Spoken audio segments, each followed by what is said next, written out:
We'll be underway. Okay, that'll be great. But just before we begin, Ken Jones is gonna give us a little bit, just a minute or so, about what our War Industry Resistors Network is about. Many of you know this already, but he's going to give us some other information that will be important. Go ahead, Ken. All right. Thanks, Paul. And thanks, Paul, for facilitating this evening. And welcome. And thank you all for being here. So many of you are with us for many of our webinars. This is number 29. We've done 29 webinars. We do them on a monthly basis. And you can find the recordings for all of our webinars on our website. And I also wanted to say that we are partnered up with the Merchants of Death War Crimes Tribunal and have done stuff together. And I have housed all of their videos on our website as well, if you want to go see what they're up to. And they're still posting them as well. So that's on our website as well. I want to tell you all that our next webinar is going to be on May 15th. And we have a link to it for you to register, which Brian is in the chat, putting in the chat. And it's on war tax resistance. So something we can do to fight against the war machine. Then in June, we're going to have Jeremy back again to discuss how the Clinton era has affected our foreign policy ever since he was president. And his talk in that one will be based on his newly released book titled Warmonger: How Clinton's Malign Foreign Policy Launched the U.S. Trajectory from Bush II to Biden. And I love that title, Jeremy. And so lastly, if you haven't joined our Facebook group page, I just want to encourage you to do that. Lately, there have been lots of postings about what's going on in Gaza and in Palestine and with the genocide. And I also want to invite you all to post there yourself about actions that you might be taking in your own localities. I know that we see lots of stuff going on now all over the world, really, but also just within the U.S. And if you've got something going on, you've got pictures or anything you can share with our group, do it on our Facebook group. And that it helps all of us know what's going on in terms of the war industry resistance. And it helps us all not to feel like we're all alone, too. So, again, thanks for you all being here. And over to you, Paul. And okay. Well, thank you very much for that, Ken. That's important information. There's lots of great stuff on our website. I mean, really, some of those programs are just terrific. And a lot of the stuff going on around the country that Ken mentioned deals directly with these military corporations and their influence over us and the weapons they're providing for so much of what's going on in the world that we're trying to organize against and to transform this country. In Boston, for instance, Simmons College had Raytheon as a major sponsor of their big leadership conference for women. And we got out there with a bunch of students and signs and banners and everything else saying, what is an institution like Simmons College doing in bed with Raytheon at the very moment that Raytheon is providing the weapons that at that second were being dropped and used to drop bombs on Gaza. So like Ken says, let us know of stuff going on in your area as well. So let us begin. Jeremy Kuzmarov is the managing editor of Covert Action magazine. He has taught at numerous universities and colleges in the field of U.S. history and foreign relations. Jeremy has written on these topics for a variety of online and print publications and has appeared on various TV, radio, and other media outlets. He is a board member of the Tulsa Peace Fellowship. He's a friend of the Asia Pacific Journal, and he's on the steering committee of Historians for Peace and Democracy. Now, this webinar tonight will draw on some material from his book entitled, The Russians Are Coming Again. The First Cold War as Tragedy, the Second as Farce. This is a book he co-authored with John Marciano. After Jeremy's presentation, you will all have a chance to ask questions. You will use, I'll ask you to use the reactions button at the bottom of your screen to raise your hand, and we'll try to get through as many of those questions as possible. Once you've raised your hand, I will call on you, and Brian Garvey, our expert technology person tonight, doing all the hard work behind the scenes, will unmute you so you can ask your questions. So just wait for yourself to be unmuted. And a few other things coming up, but I think we should get right into this program. And for now, I want to welcome and thank Jeremy Kuzmarov and ask him to help us better understand how Americans have been conditioned to hate Russia. Welcome, Jeremy. Thank you. It's a real honor to be here with such a great group of people and great organizations. So yeah, I'll talk for about 40 minutes, 30 to 40 minutes, and then we'll have a good discussion, hopefully. And I may bring up some slides as I talk. On February 18, 2024, just after the death of Russian opposition leader Alexei Navalny in an Arctic prison from what was reported to be a heart attack, the New York Times Sunday opinion section featured the following headlines on one page: Florida's fraudster and Russia's killer, the best case for U.S. aid to Ukraine, and what we can learn from Navalny. The Florida fraudster piece by Maureen Dowd replicated an earlier accusation made by Ms. Dowd right out of the John Birch Society playbook that Donald Trump was a Russian agent, even though the Mueller report some years earlier found that there was no evidence of this. She's still repeating these claims. The John Birch Society was an extreme right-wing group that accused Dwight Eisenhower of being a communist during the Cold War. And now we have the liberal New York Times, sounds like the John Birch Society, accusing a far-right leader, Donald Trump. In a 2018 column, Dowd had inanely suggested that Trump gravitated to Vladimir Putin because, quote, Putin reminded Trump of his authoritarian father. In her latest piece, Dowd mocks Trump for having had a, quote, bromance with a sociopathic Putin, unimpeded by Putin's foul bid to swallow Ukraine. Dowd said that this bromance had grown, and I'm quoting her directly, ever more sickening with news that the Russian president's most potent opponent, Navalny, died mysteriously in an Arctic prison very, very suddenly, as high-profile Putin critics do. Make no mistake, Putin is responsible, President Biden said. Oh, well, if Biden said it, then it must be true, right? Because Biden is always truthful. I mean, what about this alleged bromance? She's been playing this up for years. If you read the New York Times, as I do, this alleged bromance between Trump and Putin. But if it really existed, why did Trump escalate U.S. sanctions on Russia? Why did the Trump, when he was president, sell Ukraine Javelin anti-tank missiles that the Obama administration refused to sell, or pull out of a major arms control treaty with Putin, the INF treaty, bomb a key Russian ally, Syria, or initiate cyber attacks against Russia? As far as being Putin, it's a bromance because he actually went to Russia, and that was the normal diplomatic protocol. Even, during the heart of the Cold War, American leaders would meet with their Soviet counterparts, but now it becomes a bromance, even though he undertaken all these very harsh measures, really, during his presidency. As far as Putin being a sociopath who wanted to, quote, swallow Ukraine, on the latter point, Dowd is obviously unaware that A, the U.S. had induced the Russian intervention in Ukraine by supporting the 2014 Maidan coup and ethnic cleansing operations by the Ukrainian military after that in eastern Ukraine, to which the Russian government was responsive, and that B, the leading scholarly study of political assassination, which is a book by Amy Knight, which is a very good source.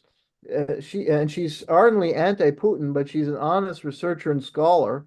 And she states emphatically in that book that it has not been proven that Putin directly ordered any of his opponents to be killed, even though that's written as fact in the New York Times routinely.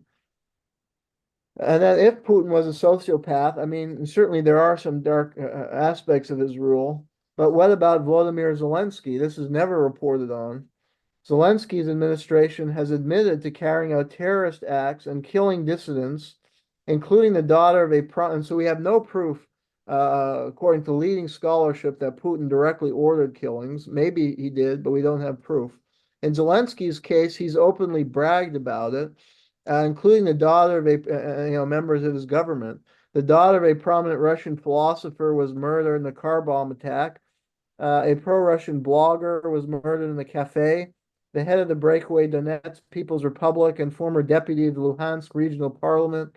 These people have all been assassinated. The former leader of the Socialist Party in Ukraine's parliament, Ilya Kiva, was assassinated mafia style while taking a walk in the park in Moscow where he had been exiled. And the Ukrainian government actually admitted and bragged about many of these killings. And they got no publicity in any US media, including even alternative media. And this was the head of the Socialist Party in Ukraine's parliament who was gunned down mafia style and murdered in cold blood. Zelensky also sold out his country's economy to Wall Street and foreign corporations, unlike Putin. Dowd's bias analysis, which is commensurate of the media at large in covering the current Russia-Ukraine conflict, it's echoed by her colleague Nicholas Kristof, a man about whom Edward S. Herman once called a cruise missile leftist. In his piece that day that went with Dowd's, What We Can Learn from Navalny, Kristof compared Navalny to Nelson Mandela, criticized Trump and Tucker Carlson for, quote, rolling over before the Russian president, and quoted from Dick Durbin, who asked why Trump and his congressional enablers want to further appease this Russian tyrant. These are liberals who are really adopting far right-wing positions, or that would have been far right during the Cold War era. Personally, obviously, I'm sorry about Navalny's death, although I disagreed with his political outlook. However, the rush to blame Putin for Navalny's death overlooks the fact that no evidence has so far emerged to prove this, and Putin had no motive to do so because Navalny was not a threat to his reelection since he had low poll ratings, and his death could easily be blamed on Putin and make him look bad. As much as the media want to present Navalny as a Mandela-like figure, as Kristof presents him, and a victim of political persecution, there's strong evidence indicating that his arrest was not politically motivated, although the sentence was too harsh. But the original arrest, there was some validity, it appears, that he violated Russian law and that he was legitimately imprisoned, even if, again, the terms of his sentencing were too harsh. And I'm going to pull up the share because I'm going to recommend some books throughout the lecture. One of those books, for those interested in learning more about the Navalny case, I would recommend, it's been translated into English by Jacques Baud about Navalny. He's a Swiss diplomat, and I think he's an objective observer and researcher. And so it was originally published in French, but there's an English edition that I have that you can look up and purchase for a reasonable price. And so he goes into all the detail and background of Navalny that's not reported in the New York Times or other U.S. Media outlets. Baud emphasizes that Navalny was a right-wing businessman given a 5-year suspended prison sentence in the early 2000s because he was buying companies in order to illegally privatize their profits. Navalny was later given a 3-year suspended sentence because of his involvement in an illicit business scheme spearheaded by his brother Oleg, who used his position as manager of a sorting center at a post office to push the French cosmetics company Yves Rocher to use the services of a private logistics company owned by the Navalny family. The charges filed against the Navalny brothers were for embezzlement of more than 26 million rubles, which amounts to nearly $850,000. Under the terms of Navalny's sentence, Alexei was prohibited from leaving Russian territory, which was the basis for his most recent arrest and imprisonment. After he was placed under judicial supervision, Navalny had been obligated to report twice a month to Russian prison authorities until the end of his probationary period, which Navalny did not do. In 2020, Navalny violated the latter rule 6 times but Russian authorities were then lenient. He was not actually being persecuted. Some political observers even believed that Navalny was being used by the Kremlin to weaken the main opposition parties by splintering their vote. In December 2012, prosecutors in Russia accused ALEC, an advertising company headed by Navalny, of defrauding the liberal CIA-funded Union of Right Forces by taking $3.2 million for political public relations in 2007 and doing nothing with the money. The charges were initiated by the party itself and not Russian government authorities, so that challenged the view of government persecution if the party accused him of embezzlement. Navalny's checkered past. So if you read the book, I think you'd be convinced, as I was, that Navalny has a very checkered past. This renders obscene Christoph's comparison of Navalny to Nelson Mandela, whose story most of us know, that he was a left-wing anti-apartheid activist, who the CIA was involved in that case. Navalny, there are incredible allegations of cooperation with Western intelligence services, including British MI6. In Mandela's case, the CIA participated in his arrest, and he was jailed for 27 years before emerging as the first post-apartheid leader in South Africa. Navalny was a marginal figure within Russia politically, unlike Mandela, who supported a popular social cause. In 2007, Navalny was expelled from the center-right Yabloko party because of his regular participation in the Russian March. This is an ultra-nationalist movement, and for his nationalistic activities with racist tendencies, the opposite of Mandela. In that video supporting the liberalization of handguns, which made him famous, Navalny mimicked shooting Chechen migrants in Russia, whom he compared to cockroaches. In 2013, Navalny supported and fanned riots castigating the, quote, hordes of legal and illegal immigrants. These are his words. Salon magazine reported that, quote, at this time in 2013, if he were American, liberals would hate Navalny much more than they hate Trump or Stephen Bannon. Jacobin called Navalny a Russian Trump. This is extremely ironic in light of the fawning depictions of Navalny by a Trump-hating newspaper, the New York Times, whose and the columnists whose articles do not, if you read those, if you torture yourself and read those articles, which I do because I read the New York Times every day, the articles actually provide no information that you would learn anything about Navalny. They just praise him as like Nelson Mandela, but they give no details about his career or the political positions that he took, which most Americans would disdain, particularly Americans of liberal and left-leaning persuasion. One of the positions that endeared Navalny to the West was his support for regionalist and separatist tendencies, which is, if successful, would contribute to the destabilization and weakening of Russia. Navalny also advocated for sanctions that harm the Russian people. No wonder he has had tiny levels of support within Russia. Imagine an American political figure supported sanctions on the United States that harm the economy severely.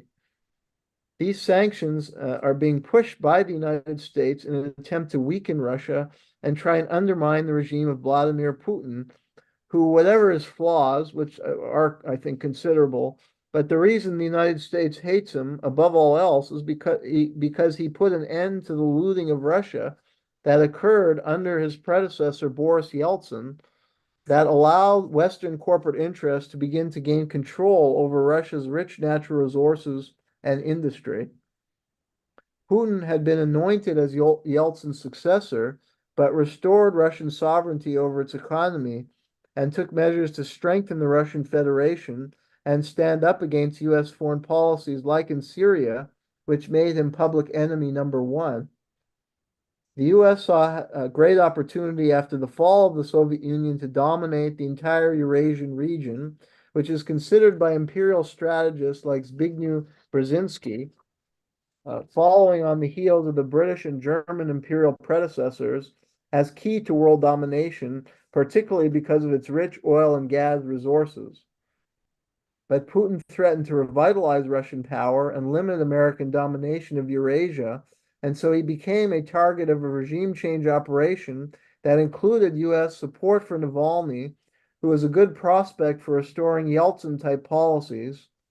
As such, Navalny was compared to Nelson Mandela, even though he had this checkered past and limited political support within Russia. The biased media coverage of the Navalny case is a good illustration of a general pattern and of media bias toward Russia with very severe consequences in mobilizing the public to hate Russia, to support regime change, and to finance this abhorrent war in Ukraine, which is looking more and more like a Vietnam type catastrophe. My book, The Russians Are Coming Again, the first Cold War is tragedy, the second is farce, published by Monthly Review Press in 2018 in conjunction with NYU Press, details a 100+ year pattern of media bias and Russophobia that has resulted in cold and hot wars and the warping of United States foreign and domestic policy. So this is, I would argue, very significant. The bias and distortions have severe consequences. In the 19th century, and then I have some slides. Now I'm going to discuss a bit the historical pattern. In the 19th century, which is not very well known to the public at all, the U.S. had actually, were made to believe Russia's the enemy. So I think it's important if we can see that there is a history of cooperation that we may return to, and that the most visionary American leaders understood the importance of positive and cooperative U.S.-Russian relations for world peace. In the 19th century, the U.S. enjoyed good relations with Russia when it was ruled by the czars, something rarely covered or never in the media and rarely even in U.S. history courses and schools, including at the college level. The U.S. supported Russia in the Crimean War, which Russia fought against the Ottoman Turks and Great Britain by sending U.S. naval ships into Crimean waters.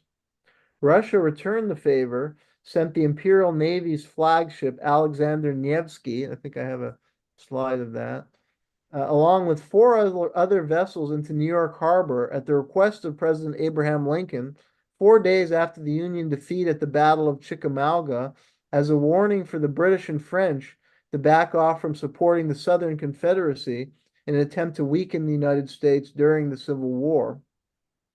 In a book, Lincoln and the Russians, which I have this is a very good history book by Albert Waldman, who's written now many years ago. He wrote, New York City, gaily bedecked with American and Russian flags, bubbled over with sumptuous hospitality for the Muscovite naval officers wearing gold-laced chapeaux, who were cheered as they were being driven up Broadway.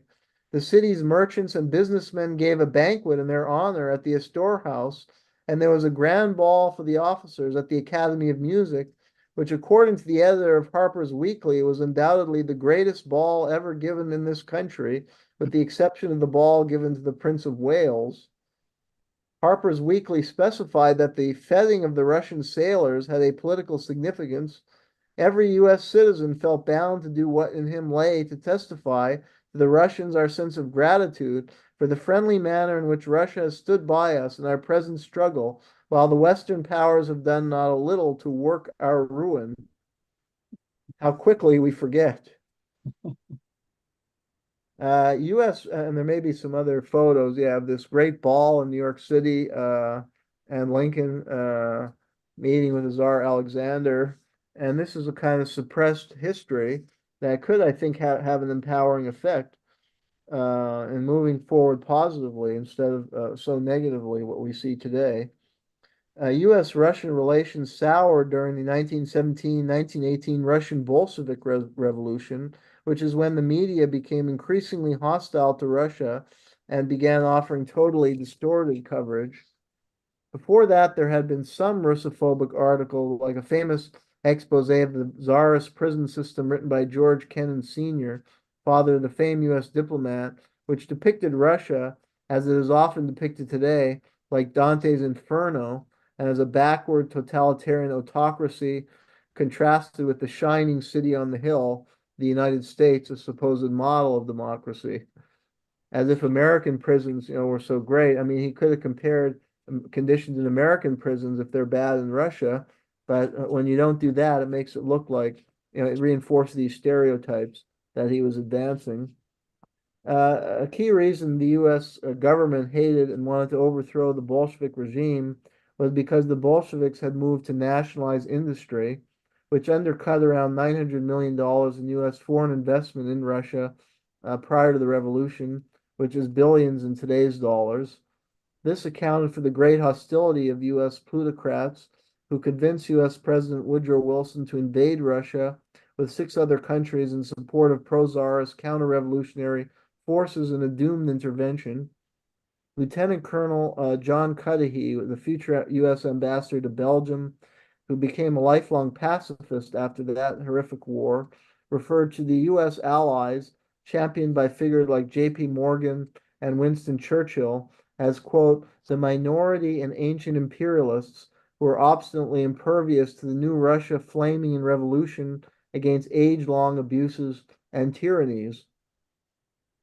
Owned by wealthy capitalist interests, the New York Times made it seem like the U.S. intervention was designed for humanitarian purposes, which would sound familiar to today's society. And actually, this is a theme repeated in the few high school textbooks that actually cover the U.S. Invasion of Russia. According to the book Lies My Teacher Told Me by James Lowen, he did a survey of high school textbooks and found only 2 out of 15 even covered that the U.S. had invaded Russia.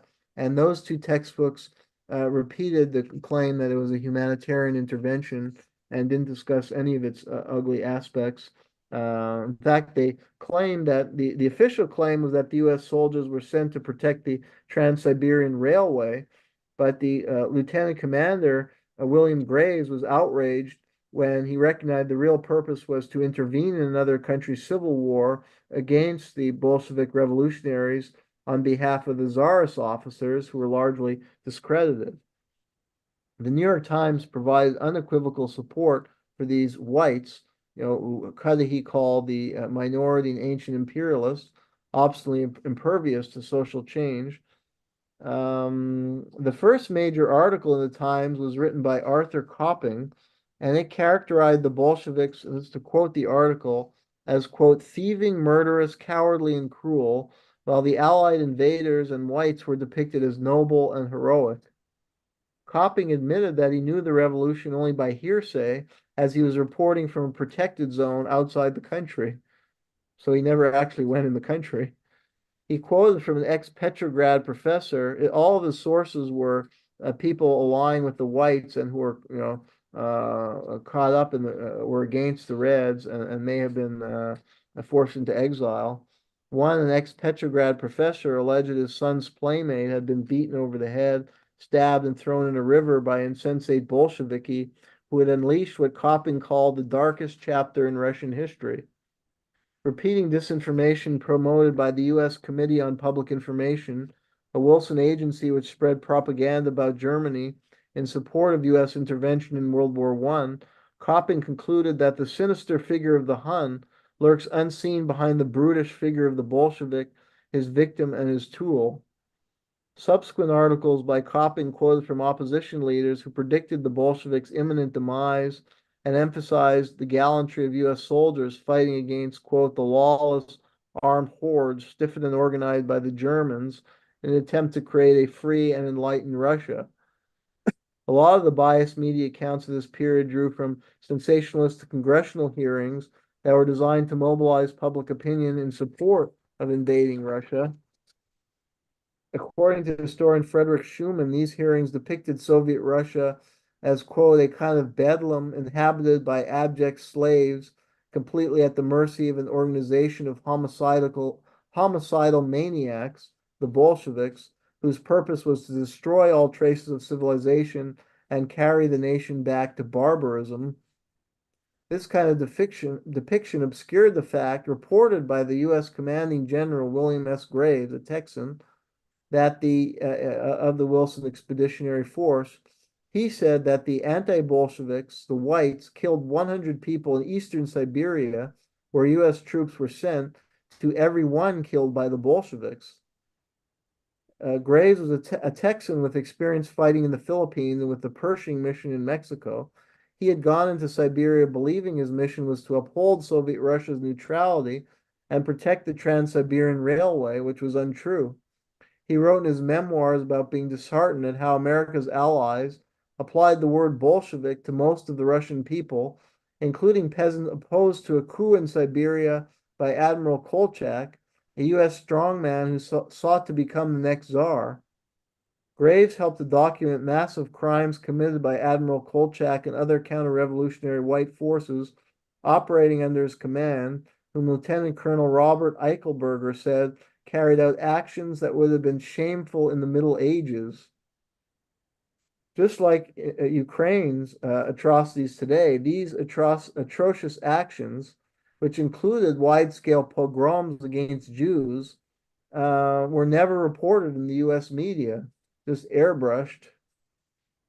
The New York Times' one-sided coverage of the Russian Civil War helped lend support to the Wilson administration's illegal invasion, which had resemblances to Vietnam, as U.S. soldiers were fighting a popular revolutionary force that was contemptuous of their involvement in another country's internal civil war.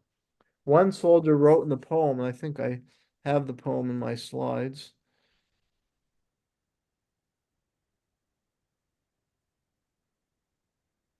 Oh, this is another one. Yeah, there are a number of poems. I mean, we have a lot of U.S. soldiers wrote memoirs and they wrote poetry kind of similar to Vietnam, and they just expressed their misgivings with this ill-begotten war. And that's why a lot did become lifelong pacifists. One soldier's poem he wrote, and here you have one on the slide, and I'll read another one. We came from Vladivostok to catch the Bolshevik. We chased them over the mountains, and we chased them through the creek. We chased them every Sunday, and we chased them through the week. We couldn't catch a gosh darn one.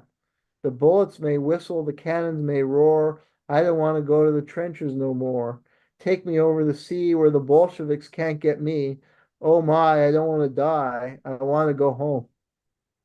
These kind of sentiments were never reported in the media. And so we learned, only people who go to the library and dust off some musty old memoirs years later might learn about it.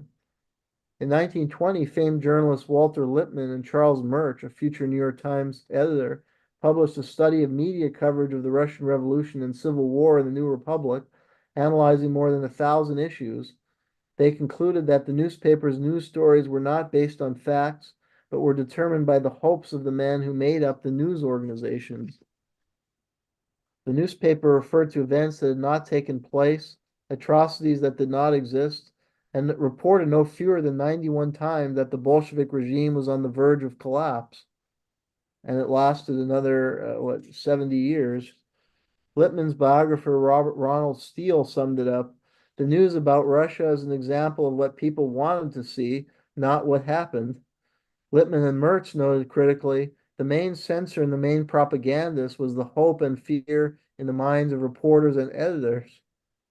Similar conclusions, I think, could be developed by any objective study of U.S. media coverage of Russia through the First and Second Cold Wars, the latter dating from 2014 to the present. For the last decade, the corporate media has carried out a relentless demonization campaign of Russia and Vladimir Putin, which has been eerily reminiscent of the demonization campaign directed against the German Kaiser during World War I.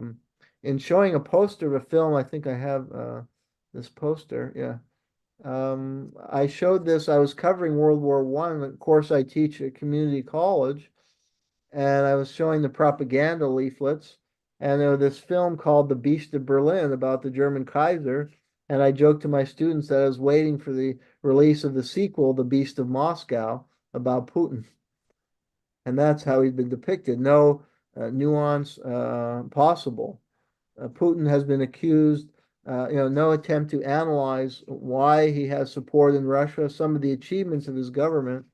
Putin has been accused of every crime imaginable and depicted as the new Hitler by political figures and media outlets like the New York Times, which routinely distort the political landscape in Russia by failing to, and I think that's given a sense of confidence, overconfidence in Ukraine that the U.S. side could be victorious and Putin could be overthrown, and disregard the reality in Russia as to why there's a strong base of support for him and his policy. So this kind of propaganda leads to foolhardy policies, I think.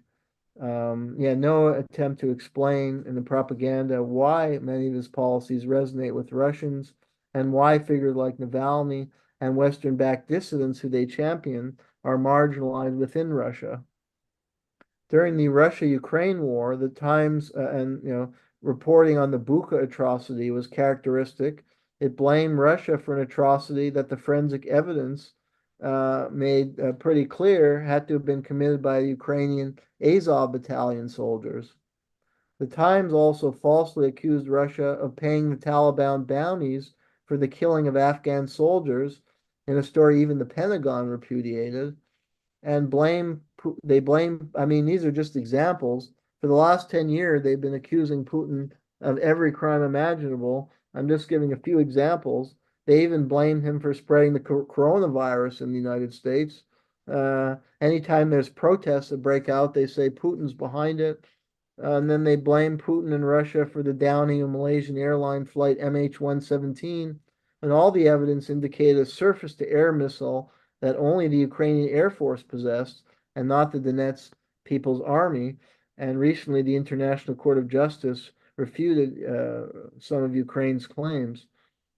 After publishing of the fake Russia paying bounty story, the New York Times published an op-ed by former National Security Advisor Susan Rice declaring that, quote, Donald Trump's failure to order response to Russian efforts to slaughter American troops in cold blood confirmed that the president was actively advancing our arch adversary's nefarious interests.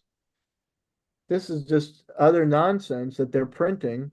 And George Orwell would really be proud if people actually believed that. And it was actually discredited that the Pentagon itself even denied that Russia was involved in that bounty. And somehow Susan Rice, who we're supposed to respect, is claiming that Trump was somehow actively advancing Russian interests. Somehow that this story confirmed this. This is the nonsense that they're writing. The Times had deep ties to the U.S. State Department and intelligence. Its founder, Arthur Sulzberger, was chairman of the board of trustees of the Rockefeller Foundation, a key financier of CIA front corporations in the 50s and 60s. His son, C.L. Sulzberger, was reported by Carl Bernstein in a 1977 Rolling Stone expose to be a CIA asset. Many of the Times articles about Russia are drawn from either State Department press releases or CIA and lack corroborating sources. Like other media outlets, they promote alarmism about a grossly exaggerated Russian threat to America. Putin is depicted as a madman with a blueprint for conquering all of Europe if he is successful in Ukraine. Joseph Stalin was depicted similarly in the early Cold War era, though at the time internal CIA reports regarded Russia as a country shattered by World War II, where it had sustained 25 million casualties. And leading scholarly studies conclude that Stalin was very cautious when it came to foreign affairs, and that the Soviets never believed in spreading their ideals through military conquest. The alarmism about Russia today in the media has served to reinvigorate a traditional Russophobia that draws on a deeper European tradition in which Russian perfidy and aggression, or alleged aggression, has been used to rationalize imperialistic policies. An excellent book. Yeah, I have a few book recommendations that people can help broaden their knowledge. And one outstanding book is by Guy Matan, a Swiss journalist, called Creating Russophobia from the Great Religious Schism to Anti-Putin Hysteria. Matan is a former Swiss member of parliament who learned about the corruption of the media business when his reporting on the World Anti-Communist League rankled his newspaper shareholder, and when he realized that he was serving as a paid stenographer for the Bosnian Islamist leader Alija Izetbegovic in the early 1990s during the Balkan conflict. Matan defined Russophobia as the promotion of negative stereotypes about Russia that associate the country with despotism, treachery, expansion, oppression, and other negative character traits. In Matan's view, it is not linked to specific historical events, but exists first in the head of the one who looks, not in the victim's alleged behavior or characteristics. Like anti-Semitism, Matan writes, Russophobia is a way of turning specific pseudo-facts into essential one-dimensional values, barbarity, despotism, and expansionism in the Russian case, in order to justify stigmatization and ostracism.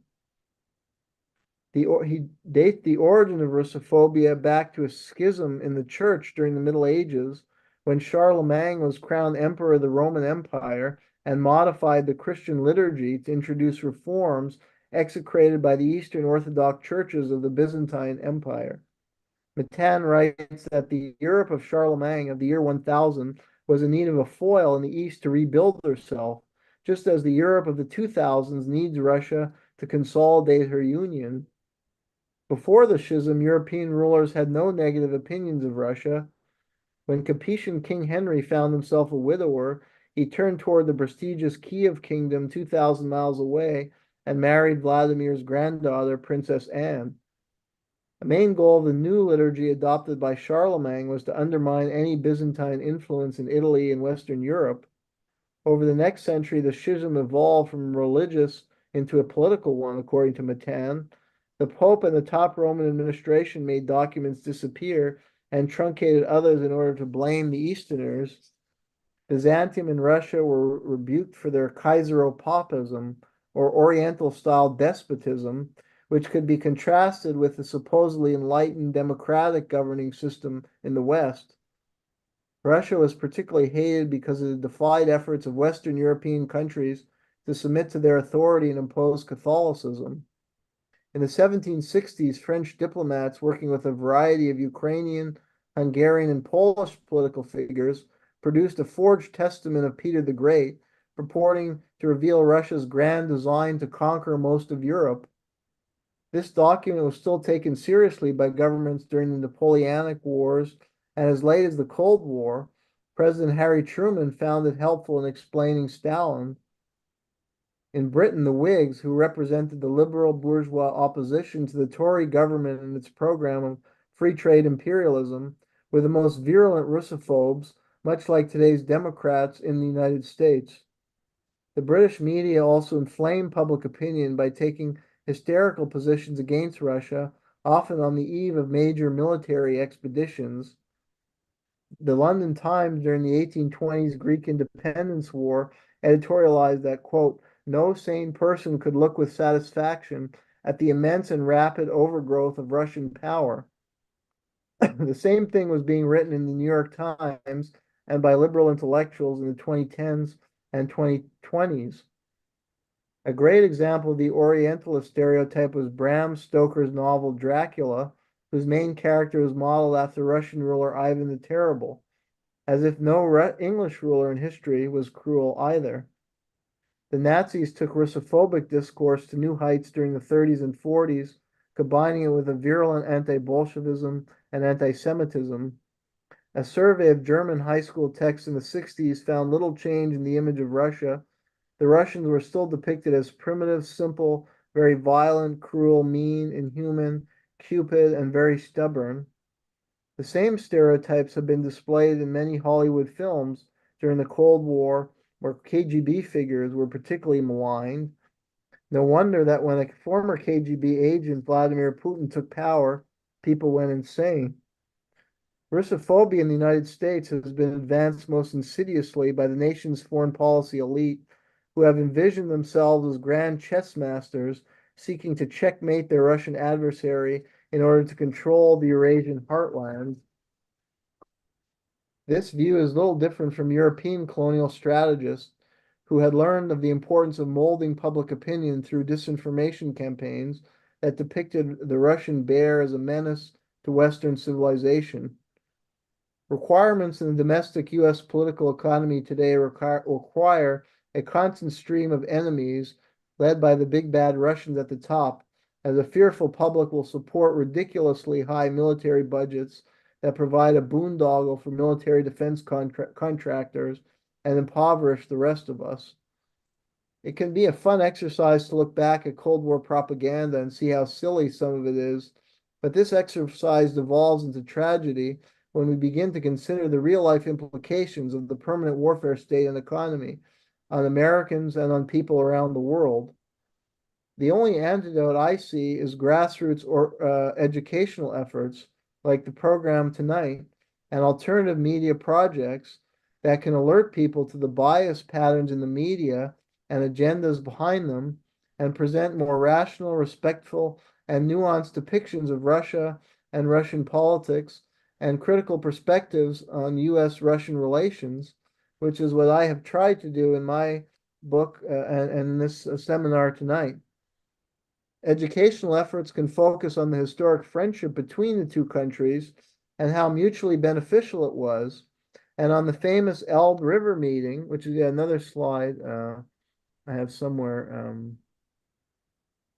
This was a famous meeting at the end of World War II when US and Russian troops celebrated their hard-fought victory over Nazi Germany and made a pledge for world peace that unfortunately was not honored. One final book I can recommend is a book by Ron Ridenour called The Russian Peace Threat, which is very good in analyzing the political economy in the United States and why it requires a constant stream of enemies and how the Russians fit the bill. The book also points to many positive contributions of Russia to world history and positive qualities of recent Russian leaders, as well as the many Russian peacemakers that can serve as models for humanity. This book touched me because I studied American and Russian history in schools and the history of the Cold War and read many books on international relations history. But Ridenour's was among the few I read that depicted Russians very sympathetically and in a positive way and provided a very good impression of the country, at least books by American authors. And also, I guess some Russians would tend to depict their own country negatively, the ones featured in the West. When I visited Russia in 2018, I had a wonderful experience in the country. I think many Americans would have the same if they had that opportunity and would view Russia positively if their eyes, ears, and minds were opened up, and if they're able to get past their being conditioned to see Russia as the enemy with all the negative consequences of this. Thank you. And I could briefly go through some of the slides. Yeah, that's what. Yeah, why don't you do that quickly? Okay. Jeremy, that'd be These, great. yeah, this is the Alexander Nevsky, because that's an unknown part of history that the British and France, were kind of commercial rivals to the United States and an imperial rival. They wanted to break up the country, they were sending weapons to the Southern Confederacy because they wanted the breakup of the United States. And Lincoln called on the Russians, who owed a favor from the Crimean War, and they sent this was the cream of the Russian Navy. And then it really forced the British and French to back off because they didn't want a war with Russia at that time and a wider conflict to enmesh themselves in. And they were really celebrated. These sailors and Russians were celebrated with this great ball in New York, and there's really positive vibe among the two countries. Whatever the flaw of the leadership. And then, the Cold War, all of a sudden this paranoia about the Russians. I mean, in hindsight, it's kind of ironic given what we know, how Russia was devastated in World War II with 25 million casualties and much of their infrastructure devastated. They were in no position to start another war, even if they wanted. And they're, people, that is the absolute last thing the people wanted. And actually, there was a lot of goodwill toward the United States as a result of the Lend-Lease program in World War II, American military assistance, and the collaboration against the Nazis. So it's really a tragedy of history that those relations, didn't expand after World War II. And unfortunately, I think there were great American leaders like Henry Wallace intent on continuing the positive relationship of World War II, and he was removed in basically a coup d'état in the 1944 Democratic Party convention in favor of Harry Truman, who was beholden to the war hawks. So, and then, yeah, these are some of the books I would recommend. This is a statue in St. Petersburg of Lincoln and the Russian Tsar. And yeah, the Elbe River Link Up. This is the study of Lippmann and Charles Mertz of the bias of the media in the during the Russian Revolution and Russian Civil War. And we can see the pattern today, the way Putin is depicted as just this evil mastermind and a new Hitler. And there's no attempt at any objectivity where you're trying to assess the good and the bad. And also, especially to assess, it distorts how Americans view the world because people in the United States don't understand. They think of Putin as this monster, maniacal dictator, and they don't understand why many Russians support him. So they underestimate the political support for him, and they think Ukraine will be a cakewalk and he'll be overthrown. And they disregard the history, the pattern of Russia standing up against foreign aggressors as well. And that's how Ukraine is viewed in Russia. So this misinformation, ignorance of the population fuels disastrous foreign policy outcomes. And it's similar to, I think World War I was a turning point in government war propaganda with the development of Wilson's Committee of Public Information. And that was extended to the Civil War in Russia, the demonization of Germany. They continued with demonizing the Russian Bolsheviks after World War I ended. And these are just some footage, photos from the U.S. And it's totally forgotten. Like American presidents have given speeches and like totally oblivious that the U.S. had invaded Russia before. And there were polls in the 80s, and only about 10% or less of Americans in the 80s knew that the United States had ever invaded Russia. And the number may be even lower today. And this book, Lies My Teacher Told Me, which studies United States high school history textbooks, found that it was only mentioned in 2 textbooks out of 15, and it was totally distorted the context in those 2, and none quoted from soldier memoirs. I mean, we have great sources because numerous soldiers like Cudahy, who were very articulate, published very good memoirs of their experience, and those are ignored and never quoted in high school history textbooks. And we have poetry that was published by soldiers of those wars. And it does remind you of Vietnam. If you read a lot of the writing of Vietnam veterans, you find some commonalities. And the soldiers themselves felt it was a bad war. The United States shouldn't have been involved. And they, it was futile. They were supporting the wrong side in a civil war against a revolution. And Americans can understand that, having fought against the British and retain their freedom from British colonial rule. And the commanding general, that would be another major source. You have the commanding general of the expeditionary force in the U.S. Army, a Texan, William S. Graves, who wrote a scathing memoir about all this, and who said he was misled by the Wilson administration, and that he was told he was there to protect the Trans-Siberian Railway, and only when he got there did he realize he was there to fight the Bolsheviks. And he was scathing in his denunciation of the U.S. ally that they were trying to restore to power, like this guy, Admiral Kolchak, who wanted to be a dictator and who was carrying out massacres, including they were sanctioning pogroms against Jews and terrible atrocities that one colonel compared to said would have been shameful in the Middle Ages. And this is being reported. You can imagine if David Petraeus or somebody of that caliber came back and wrote a scathing memoir about how he was misled by the Bush or Obama administration and how the U.S. was supporting a bunch of gangsters, basically, who were massacring Jews and doing horrific things. So, yeah. Oh, and this is the poem I was reading. Yeah. And I mean, to add insult, the soldiers were sent in Siberia in the middle of winter. So it was hell for them. It was, Arctic conditions. And their only hope was to get out of there alive. And there were mutinies. And yeah, Cudahy wrote one of the best memoirs, and he was a very articulate guy who became the U.S. ambassador to Belgium, but he was a pacifist, lifelong pacifist after serving in the military.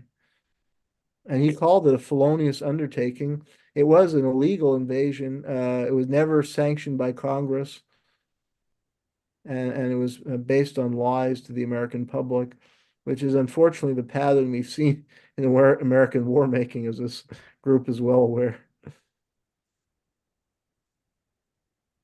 Yeah, and this is just historian. There are some good books written by historians about the Russian Civil War and the U.S. intervention, and discusses the pogroms against Jews and that the Red Army became the defender of the Jews, and that's why a lot of Jews joined the Red Army.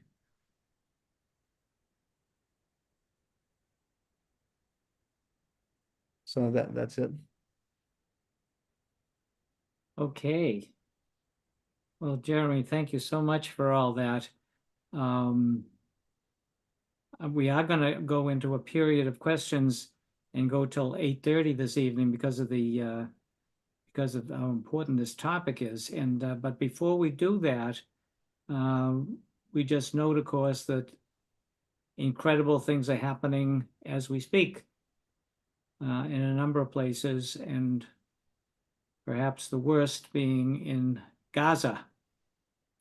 And so Brian is going to kind of give us just 2 minutes worth of a action we can take, both regarding military support for Israel's attack on Gaza, as well as the U.S. refusal to support and doing everything possible to undermine the possibility of negotiations in Ukraine. Brian?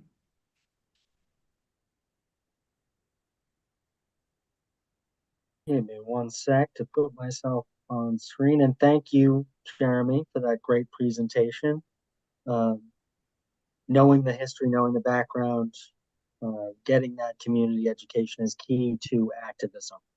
At Massachusetts Peace Action, the organization that I work for, we always are trying to take that community education and channel it into public advocacy. And it's a crucial time to do that because, as many of you know, many of you following the news, the United States Congress is right now considering an aid package.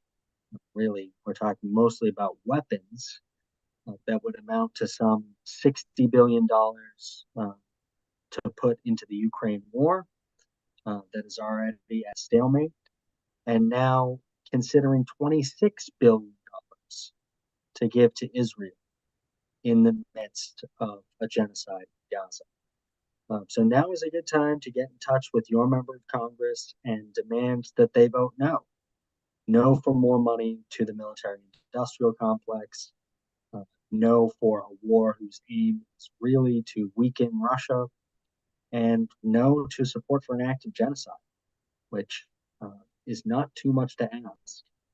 So I have two actions for you. They're very easy. All you do is you put in your address and it finds your member of Congress and it sends a letter to them. You can personalize. That first one that I just put in the chat will send a message on calling for a ceasefire and negotiations, not more weapons to end the war in Ukraine. And I will put on the screen in 1 second, or put in the chat rather, an action that does a few things. It opposes the weapons to Israel, it calls for a ceasefire, and equally important, it calls for the refunding of UNRWA, which, as many of you know, is the UN agency, largest employer in Gaza, the only institution that the World Food Program and other NGOs say could possibly take care of the needs and help to alleviate famine in Gaza, man-made famine. The U.S. has defunded it based on spurious charges, as many of you know, and we're demanding that UNRWA is refunded. So by taking those actions, you can make your views known, you can personalize those letters, make them say anything you want, but we want to flood the inboxes of members of Congress and let them know that we vote on this issue and we oppose these wars. So I thank you in advance for taking action, and now we want to hear from you. Yeah, thanks very much, Brian. So just takes a second to fill in those urgent action requests. We'll just take another 30 seconds. Meanwhile, if people have questions, you can start raising your hand using the reactions button at the bottom of your screen, and we'll see what kinds of questions we have and how many.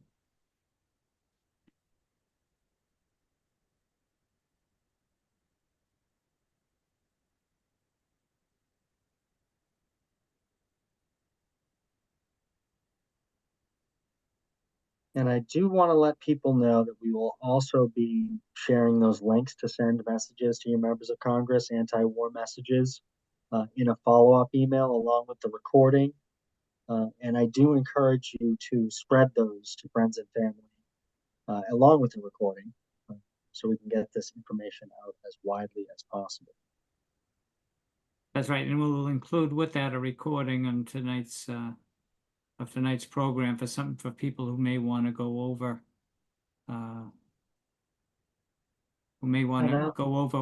what Jeremy has covered tonight. So let's start with a question from Cam Wilson.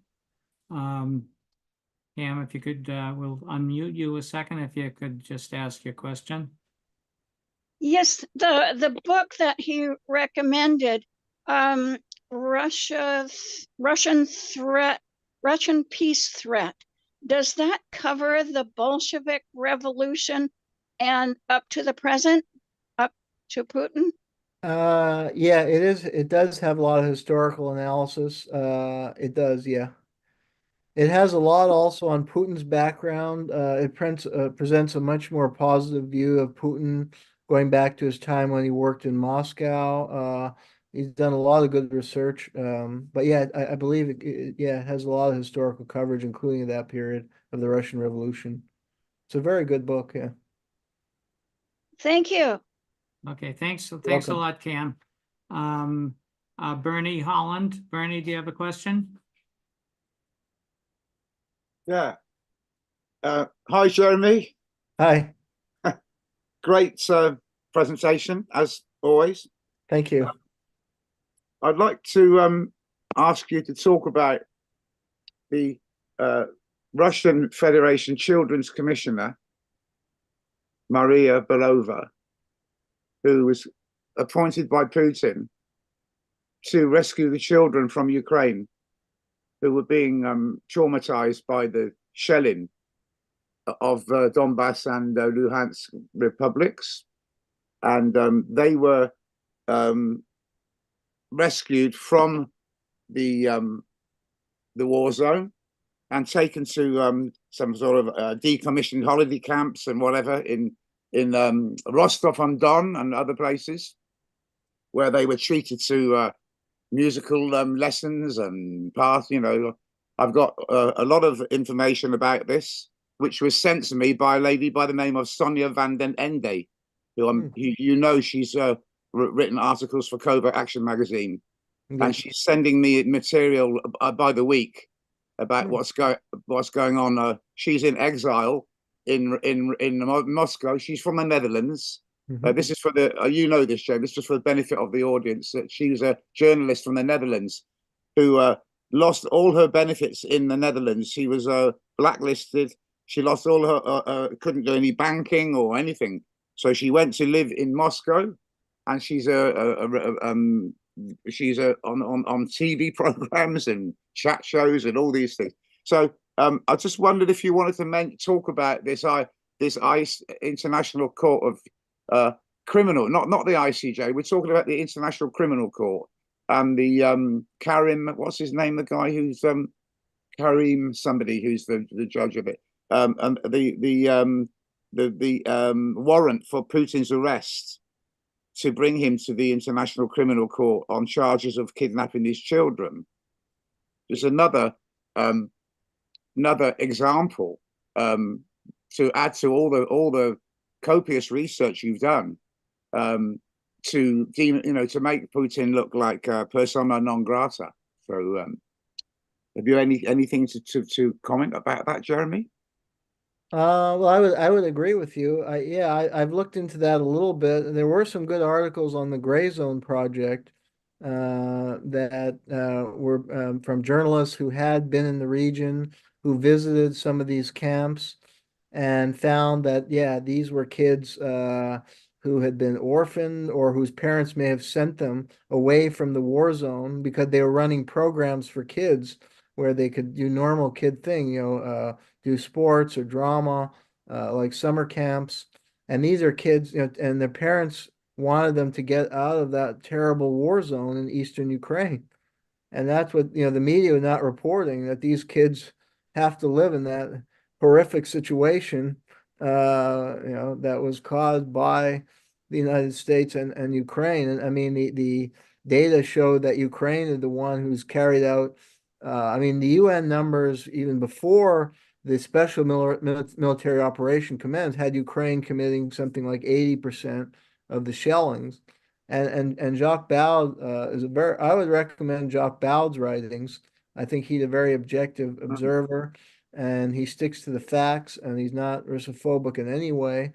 And he just and so he has a very good book besides on Navalny, on the origin of the Ukraine conflict, and he just gives some of the UN, reports of UN missions, and that's the kind of data you're getting. 80% of shelling Ukraine, not Russia, but we're told the opposite. And these from the Gray Zone report, it's that the parents were sending them; they were not kidnapped at all. And don't forget, the people in eastern Ukraine are majority are ethnic Russians and Russian speakers. And so they don't view Russia as the enemy. They want to send their kid to Russia so he can do normal kid things and be away from a war zone. So this Just is one- just really pure propaganda. Yeah. Just one last point before, but I in the chat, somebody posted a comment about Putin being a statesman. I couldn't agree more, because if you go to the Valdai Discussion Club, the Valdai Discussion Club is a forum of international leaders where they discuss, the development. It's quite amazing because Putin, he never talks disparagingly of. He calls our Western partners. He never talks of them in a disparaging tone, and he says, "I'm bemused. I cannot understand why they behave the way they do when we are putting our arms out to them to we want the best of what we both have. The United States is a great country, with a lot of resources. So likewise with the Soviet, the Russian Federation. Together we could transform the world. But when Blinken went over to visit to meet Lavrov some years ago, he said that he came out with an extraordinary thing. He said the only problem with the Russian is if you invite him into your house, you can't get rid of him. Now, this is not a way to start a platform of dialogue, to come out with something like that. So Bernie, I think, Bernie, thank you for all those points. I do want to move on to other. Let's other move on. questions. Thank you very much, Paul. There's a lot there for us to chew on, that's for sure, because you've raised some very much. very interesting controversies and points. Thank you. Thank you. Let's hear from Rudyard. Rudyard, do you have a question?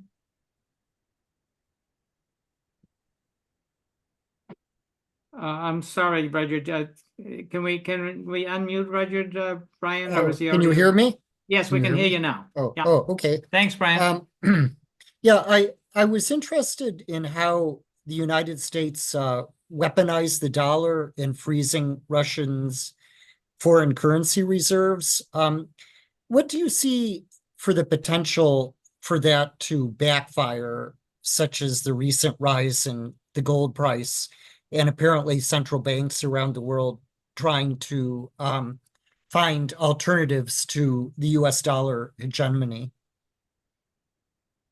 Well, that's an excellent question. I mean, I'm not an economic expert.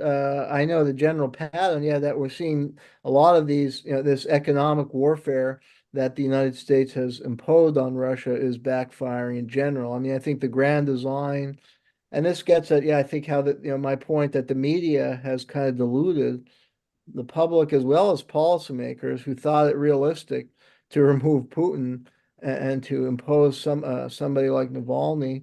Um, and instead, I mean, Putin has reacted quite adeptly to the sanctions. And I mean, he's imposed, import substitution model and tariffs and developed local, Russian industry to offset, inability to access certain Western products or technologies.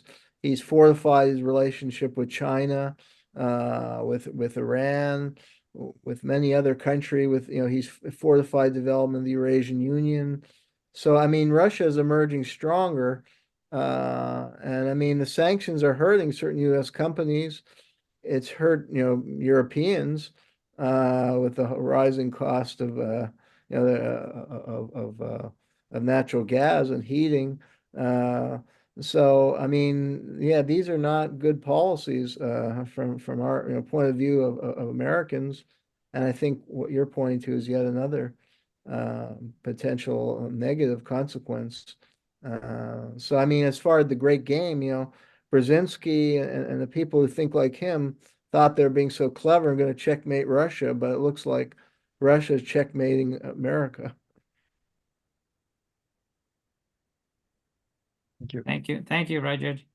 Let's go to, let's see if I'm getting, here we go. Christian Mehta, would you be interested in asking a question? Thank you, Jeremy, for your thoughtful remarks. I totally agree with what you said, having made 2 trips to Russia myself. As I'm a member of the board of the Center for Citizen Initiatives that is trying to build more bridges with Russia and to take more journalists and students and activists as professors and so forth. But we are concerned about the recent bill that was passed, the FISA ability to spy on American citizens without warrants.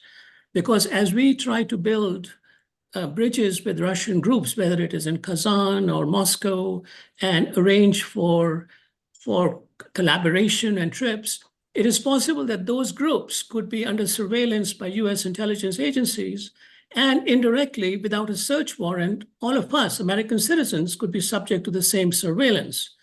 So what is your advice to people who want to build better bridges with Russia, but are now faced with the prospect of warrantless spying through Google and Apple and others by our intelligence agencies to deprive us of a fundamental right of free speech and building better bridges that we would like to do, but are now perhaps constrained by these restrictions that have now become law? What are your thoughts on this? Yeah, I totally hear you. And that's terrible to hear about. Well, I mean, it's reminiscent, yeah, of the first Cold War. This kind of hysterical environment is leading to more and more repressive type laws and actions that you described. I mean, the only advice I would give is to keep doing what you're doing. That these efforts really are very vital. It's the only antidote to the media propaganda is to forward these positive human relations, and it's a form of citizen diplomacy in many ways. So I would urge, I think the more people, stand up to this kind of bullying and this, political repression, there could be a united, front against this, and it'll draw outside support that, as you say, it's a constitutional right to free speech and a right to travel and forge positive connection with people in other countries. And I think a lot of Americans would support those initiatives and stand up for anybody if they face persecution for doing that. And hopefully it would become a big activist, there would be huge support if those laws are used to actually prosecute anybody. So I hope you'll continue what you're doing and try and build a network to defend it. Thanks, Jeremy, and thanks Thanks everyone for your questions. I'm just putting a link in the chat, asking people to kind of take a look at the Ukraine campaign that Massachusetts Peace Action is running in conjunction with other organizations to call for ceasefire and negotiations to end the Ukraine war before it's too late.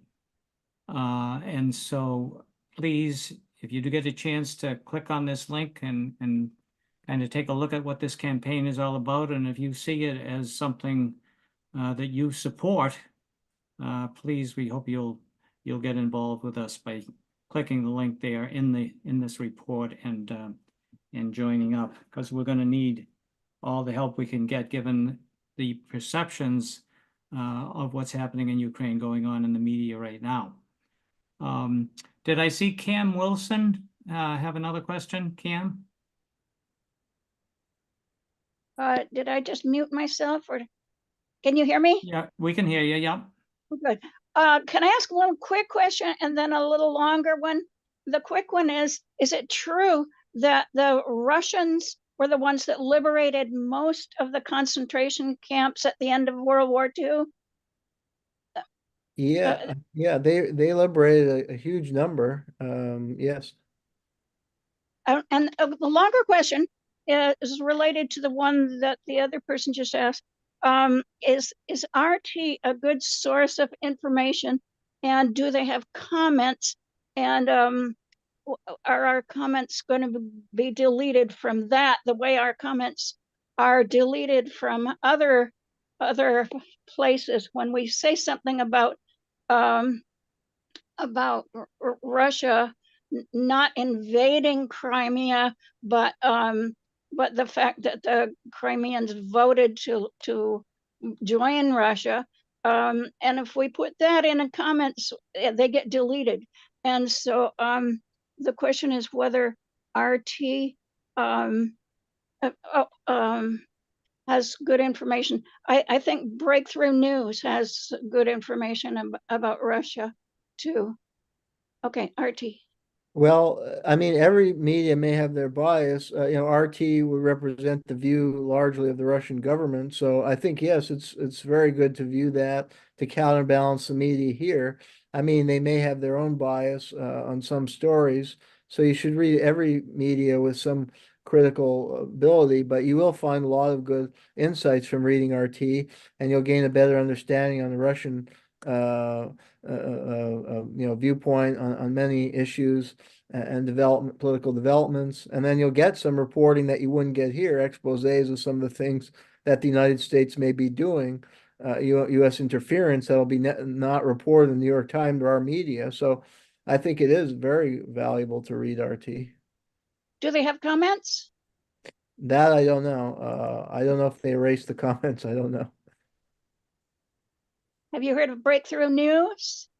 I've heard of it. I don't follow their coverage on Russia. I've heard good things about it in general, but. Okay. Thank you. Thank you very much. My pleasure. Thank you. Thanks a lot, Cam. Appreciate it. And thanks to those others that have asked their questions tonight. Maybe I'm just going to close with one question myself, Jeremy, because it is getting late now. It seems to me, and you touched on this, we often don't focus on the significance of the Russiagate scandal, the Russiagate investigation, the Russiagate news stories, the Russiagate conspiracy, whatever you want to call it, which people may not remember, assured us day in and day out that Trump was conspiring with Russia and that he was Russia's puppet. Even though the commission, that everyone pushing that belief system was pushing, even though the investigation that they were hailing that was going to spill the beans on Trump and on Putin and on this whole major scandal of a president of the United States working hand in glove with the president of our country's enemy. Despite even that investigation, after spending millions and millions of dollars, after interviewing hundreds of people, came up with the conclusion that there was no indication, no evidence to show that this conspiracy existed. And yet that belief system, in my opinion, continues to shape everything, absolutely everything. It was the beginning of the Democratic Party turning against civil liberties, such as the passage of this FISA thing that just went through. It was the beginning of the Democratic Party and liberals' worship of NATO and looking toward the CIA to protect us from the Russian bear and from Trump, who was merely their puppet. I mean, to me, this is an amazing story. It is the story of the century. And it is ever since then that something like this with Russia and this tragedy of what's befalling Ukraine right now, being pounded in this war, because Russia, I think, accurately saw their national security at stake. I can't see how the war can possibly be considered legal. To me, it's definitely an illegal war. But to ignore the impact of this Russiagate scandal on our perception of the history of this war and of our role in provoking Russia as much as we possibly could to get involved in this war, that is just, to me, such a key element of what's going on here. And I just wonder if you could kind of develop a little bit more some of the thoughts you gave us on that. Okay. Well, I think your analysis is right on the mark. Yeah, it's really excellent analysis that this was a significant, perhaps the most significant manufactured scandal, certainly of the 21st century.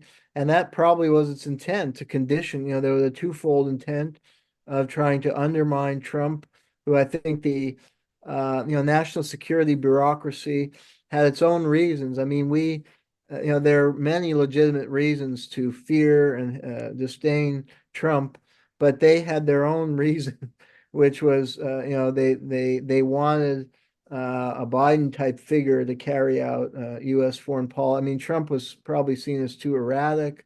He also did make some overtures towards diplomacy that obviously they didn't like, and I guess they would prefer maybe a center left type figure like a Biden to prosecute the new Cold War. So yeah, I think their twofold goal is to undermine Trump and to advance Russophobia and to mobilize and condition public opinion. And they played off the legitimate disdain for Trump in the liberal community and some of his extreme positions. And they played on this Cold War mentality that I was describing in my talk, and that's been ingrained, for generations now in Hollywood films and in the media about how evil Russia is as a country and evil in its intent. And they know, I mean, these people are smart. They know how to manipulate the American public. And I think this was a masterstroke, as you're pointing out, in manipulating public opinion.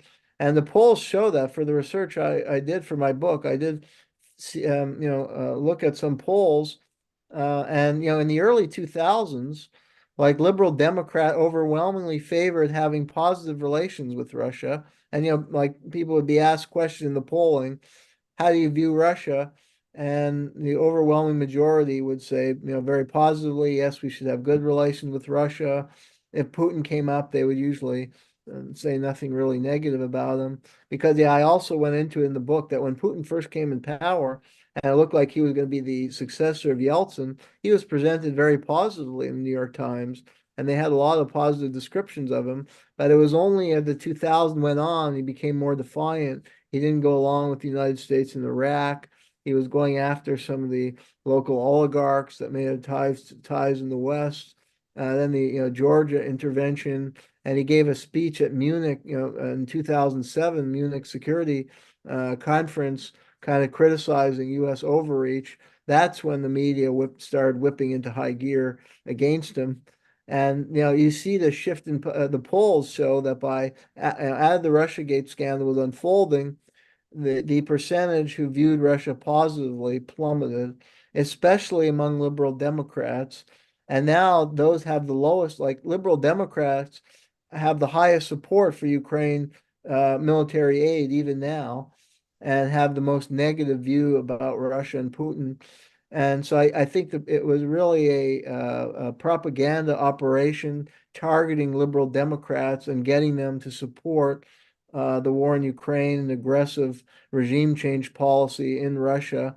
And that's a way to feud the anti-war movement, because traditionally in American society, going back to the Vietnam era, it's the liberal left that tend to be the anti-war. And in the Vietnam era, that was the backbone of the anti-war movement, with some libertarians, but it's really a liberal left historically been anti-war. So I think the propagandists go into high gear targeting the liberal left, and that's why a newspaper like the New York Times and other outlets like that are so significant, because their readership is largely in the pro-democratic party or liberal left, or at best moderate Republican. So, but I fully agree with you, and it was amazing that the kind of accusations being put forward and rhetoric coming out of Democratic Party politicians or liberal New York Times columnists, you can compare it with the John Birch Society, which of the 1950s, which was viewed as really an extreme fringe right-wing group in the 50s that was advancing these outlandish conspiracy theories, claiming Dwight Eisenhower was a Russian agent and Walt Rostow and these kind of people, and they were just laughed at. And now these are people who have respectability, columns in the New York Times, professorships. Michael McFaul is this distinguished professor at Stanford. Adam Schiff is probably the new Democratic senator from the state of California, and people are voting for him. And he's been at the forefront of Russiagate and the Russophobia. So it really is sad to see that moral decline of the Democratic Party. And the only other point I'll make is that the irony is that these people, anytime anybody who questions certain, like Robert Kennedy, when he questioned the COVID vaccine, he was attacked constantly by these people as a conspiracy theorist, or anybody who raises any questions about certain controversies in U.S. history. They're quick to even a JFK assassination, they're attacked as a conspiracy theorist. But these are the people who've been purveying this baseless conspiracy that's really out of the John Birch Society of the 1950s. And it's just an irony. They attack others as conspiracy theorists, and for years they promote the most outlandish conspiracy, which has been discredited, and they still do it, and they still have respectability somehow. Yeah, it's quite a story. Yeah. Well, Jeremy, thank you so much for all this, for your presentation tonight, for all this research you've done, for all the ideas you've given us. And I guess we'll be seeing you back again in June to talk about how the Clinton administration put a lot of this stuff, which eventually leads to Trump's popularity in play. So that'll be in June, and then next month we have that wonderful webinar on tax resistance as a tactic, and hopefully everyone will tune in with that. So thank you everyone for your participation in tonight's program, and lots of work to do. Thanks everybody. Thanks, Brian. Good night, Ken.